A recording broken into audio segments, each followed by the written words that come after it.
Okay guys, today, I would like to talk about sleep paralysis and vibration.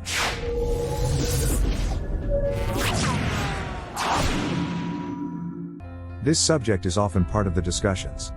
The dreamers who practice out-of-body experience and astral projection talk about it a lot. Regular questions that we hear are: how to reach the vibrations? What should I do when I feel the vibrations? What do I do if I'm paralyzed? How to prevent the paralysis? Should we reach vibrations and/or paralysis to have an astral projection, OOBE, or a lucid dream? Keep up with this documentary and you will have the answers to all these questions and much more. Sleep paralysis is often synonymous with fear and discomfort. I would like to clear it all up. I propose you to take advantage of this situation rather than avoid it. Instead of fearing the sleep paralysis, I propose to transform it into a wonderful experience of a lucid dream or an astral projection. Let's talk about the nature of sleep paralysis to get rid of unnecessary misunderstandings. Sleep paralysis is a very natural phenomenon that happens during sleep to everyone. So you are not alone to experience sleep paralysis. When we sleep, absolutely everyone is paralyzed. The only exception is the individuals who sleepwalk. It's a medical condition. Many children experience it and get rid of it as they grow.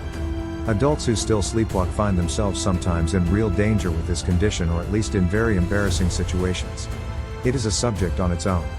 We will focus on paralysis today. The nervous system is still firing up through the nervous pathways, but the muscles will not be activated. When you are swimming, running, flying in the dream state, or an astral projection, your physical body will not move thanks to sleep paralysis. It is easy to understand the practical use of sleep paralysis in human life.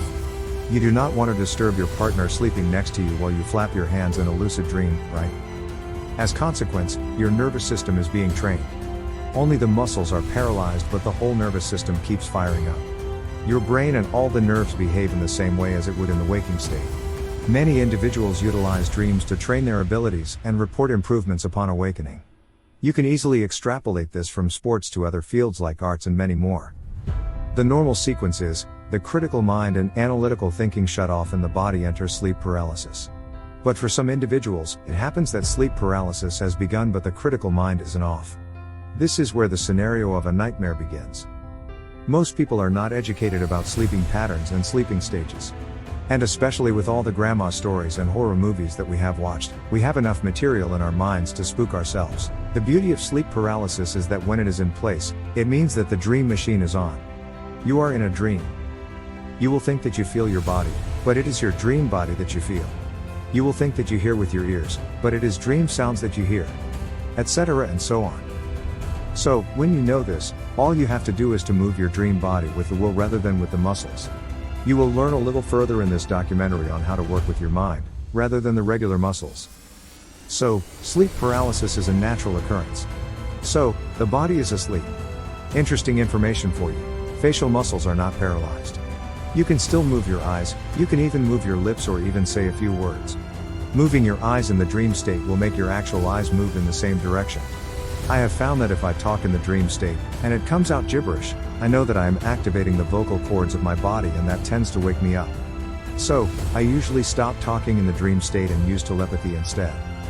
But if your goal is to wake up, then you could use this as a way to wake up your body and end the sleep paralysis. If you feel the fear, usually it will deepen your experience and serve as an anchor to the dream state. Fear is also used as a weird anchoring technique to prevent premature awakenings. It is not in my anchoring arsenal. But I understand how some of you can manipulate that.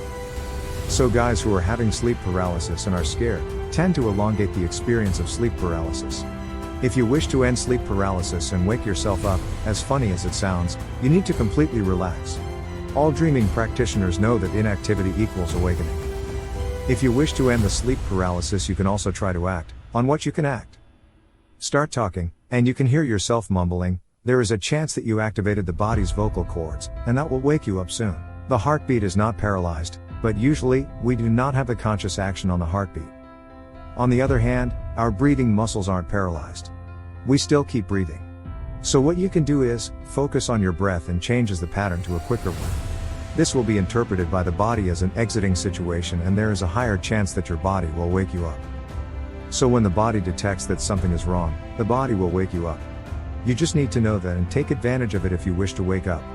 Or, on the contrary, you will avoid such situations to prolong your dreaming experience. You are basically already in your dream or astral body, but you feel yourself on your bed and wrongly think to be awakened. In reality, you are asleep and try to move any part of your body that is paralyzed. Instead, you need to get hold of your dream body with intent. Everything works with intent in the dream state. Your dream body or astral body, if you prefer to call it that way, does not escape your intent. Your dream body answers to intent. Your body answers to the muscles. This is the main difference that you will need to understand. Here is a little exercise for you to understand better the nature of the intent of how it works in your lucid dreams and astral projections. The next time you have shifted, try to fly without moving your arms or legs. Sometimes, just for fun, I sit in a lotus position in my dreams and fly that way without flapping my arms to swim in the air or moving my legs to make the first jump into the air. When you do this, you will realize what moves you, your thought and your intent. Don't move, think to move, as my friend Jeff likes to say. Check out his channel as well. It is called The State of Consciousness. Now, the vibrations. What are the vibrations and what to do with them? Let's get rid of the confusion. Number 1. We do not need vibrations to have an astral projection. It will be a waste of your time to expect something that is not always there. Lucid dreamers attribute this to the shifting brain between different states, while spiritualists will attribute this to the energetic phenomenon. The truth is that it does not matter what is your view on the subject. Sometimes, you will experience the vibrations before your adventure, and more often than not, there will be no vibrational manifestations. How does the vibrational state looks and sounds like? The dream machine or the subconscious mind has great power. The dream state can manifest itself in a million different ways. Fortunately, we similarly experience many things. Sounds coming from inside your head, and they have a pattern of a buildup. The sound is increasing in volume and seems to be rising to the head. In the end, the sounds stop abruptly and sometimes conclude with a pop. Another high-pitched sound that is very similar to the recharging flash of a camera. The electrical sound of the capacitor recharging is the closest description of it. Some other times, it sounds like an earthquake in your room too, and many other variations can happen as well. In this case, perform a reality check and get on with your adventure if the test is positive. My favorite is to close the 2 nostrils and try to breathe through. If you do, it means you are in the dream state and are just closing your dream nostrils, while your body can still breathe. You do not need to wait for the vibrations to stop before performing the reality check. We can do it right away upon the detection. But if they stopped, make sure you do perform a reality check and so on, as I have just advised you. I hope we have cleared up a little of a mystery for today.